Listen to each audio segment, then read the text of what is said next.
Okay po, topic natin pag tumatanda na tayo, edad 40, 50, 60 years old, merong mga bagay bawal na gawin. Okay, mga bawal na lifestyle na to. Kasi syempre, pag tumatanda tayo, dapat ang focus natin, pampahaba ng buhay. Okay, hindi na pwede yung mga dating gawain. Tingnan natin 1 to 18 to. Number 1, dapat controlled na yung mga numbers natin. Anong numbers? Yung blood pressure natin.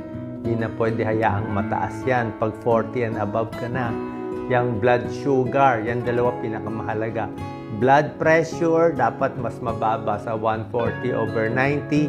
Blood sugar, dapat 100 and below. Hindi pwede mataas. Okay? Number 2, ano yung mga bawal pag tumatanda na? Bawal na yung mga junk food.